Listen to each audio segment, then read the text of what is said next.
Welcome back, everybody. We're going to do one more Offerwall video. We're going to talk about Idle Heroes and also King of Avalon. These are games that I would be very wary of. They both suck incredibly, but they are also kind of annoying offers. I have not completed one of them, but we're going to get into that. I'm going to give you all the tips that I have for both games, as well as kind of give you my thoughts on the games overall since I've been playing them for a little bit. And then I'm going to delete both games off of my phone and hopefully never think about them again.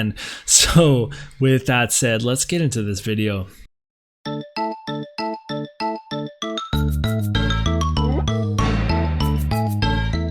Welcome to Idle Heroes, the game where they put a whole new meaning into the word idle. You literally almost never do anything in this game, and it's ridiculous. So this game was annoying because of how good AFK Arena is. In AFK Arena, you're gated by the content you can't beat, but the content's there and you can try it. You can switch around your formation, use different equipment, rank up your heroes, and try to beat that content. And sometimes the only thing that you're going to need is more experience, hence the idle. You come back, you get some experience, and then you go and you try to tackle this content again. There's dailies, there's all sorts of things like that. So even though you are gated behind time, having to idle, it doesn't feel like that because you are actively trying to beat content. In Idle Heroes, you're just straight up gated by time. So the mission for this offer wall is to get a monster, and you can't get monsters until you get to level 70. So up here I have level 70, and you can see that there's a certain amount of experience to rank up your player level, and this experience is only gained through the campaign and by doing your idle, your idle experience. So you can see right here that I've gotten all this gold, I've gotten all this experience from my units, and I have 31 or 312k player experience that I can collect. And if we take a look at what that would get me, so that would get me about like half a level or something from wherever I was. So if you can only get player experience from the idle and then from beating missions, you get boxed in really quickly, because as you can see, I cannot progress in the campaign until I get to level 72. So they're constantly gating you behind these requirements, these player level requirements. So for example, you might get to like player level 40, do as much campaign as you can, which you need to do because you want your idle rate to be higher, and then they're gonna box you out for days at a time until your player rank slowly gets up from the idle experience, and there's no way around it. It's absolutely ridiculous. That being said, it does make a very easy offer wall because all you have to do is be patient and just log in like 2 times a day to get your idle rewards, and then you're checking in for seconds a day over the span of a week, and then you just get the visiore. So it's not that bad, but it was just so frustrating to me from a mechanic standpoint that they would do this. Okay, so what you're gonna do is you're gonna do that what I just said. You're gonna get your player level up to level 70, and then you're gonna go to monster. And by the time I got to here, I had whatever this currency is up here. I had a certain amount of it, and I was actually just able to go ahead and click like activate. Boom, got a monster. That's it. So when I didn't spend anything extra. Okay, so don't spend whatever this red currency is.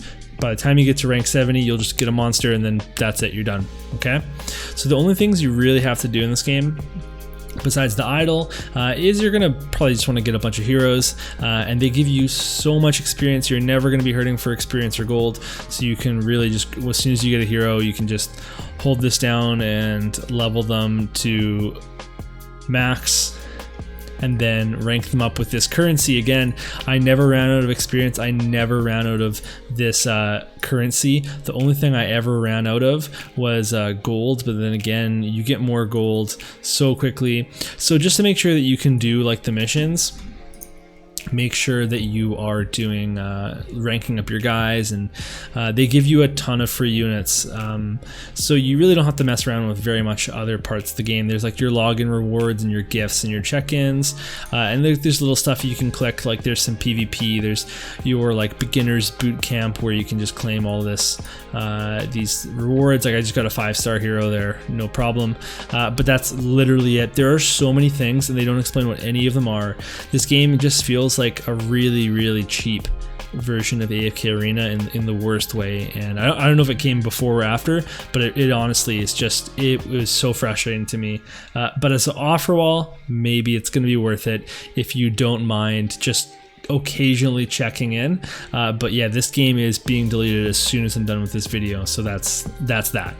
Welcome to King of Avalon, which is the same makers as State of Survival, so you're going to see similar quality of life stuff in this game, which is good, but overall the game has a poorer experience. It's not as good, it's not as polished, it's harder to find stuff, and you have to be careful because I've got the get to level 16 castle offer wall, and then look at this, I'm at level 13. I'm not going to complete this one, I'm going to give up.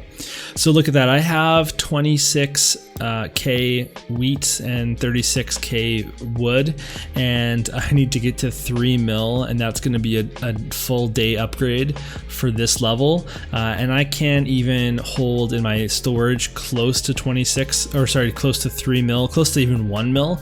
So to farm this, I would need the items in my bag, which I'm out of, to make that much resource in one go and then spend it. Or I would have to save up, but the problem is that people can attack you at this stage and they can take all your stuff, not all your stuff, they can take a certain amount that your storage can't hold, and it just makes this, I'm gonna have to put way too much time into getting items and saving up, and that's just to go one more level, and I have to do 2 more after that. There's just no way. So if you see this game at, I'm gonna say level 13 and under, as an offer wall, you should do it, but if it's 14 or higher, don't do that. And in general, I'm going to stay 15 and below for most of the city building offer walls. I think that anything above 15 for sure is going to be quite the commitment, and I just don't want to do that.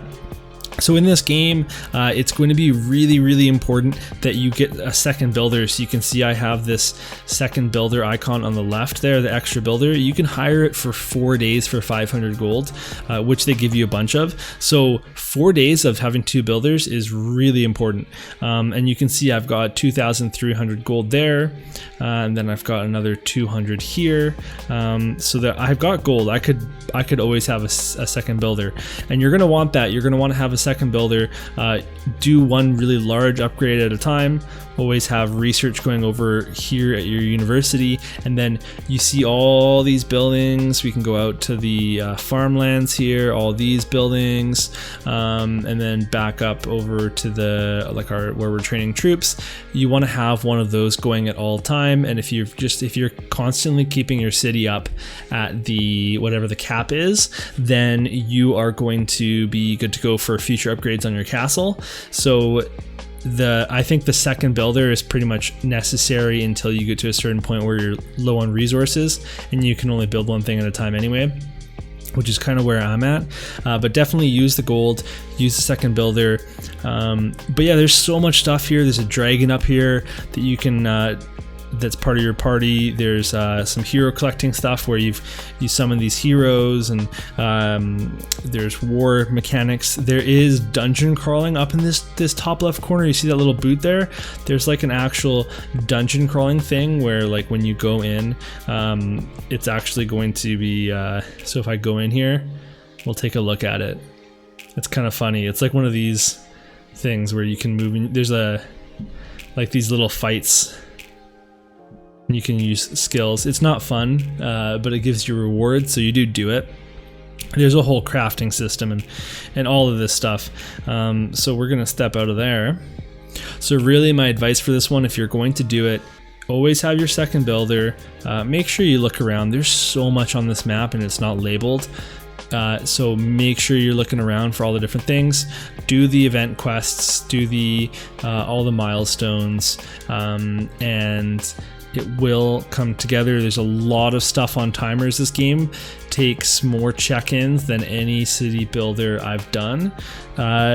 So yeah, I wouldn't really recommend it to you as a game, but as a way to make visiore, if it's level 13 or below, then by all means go for it, or if it's a different objective.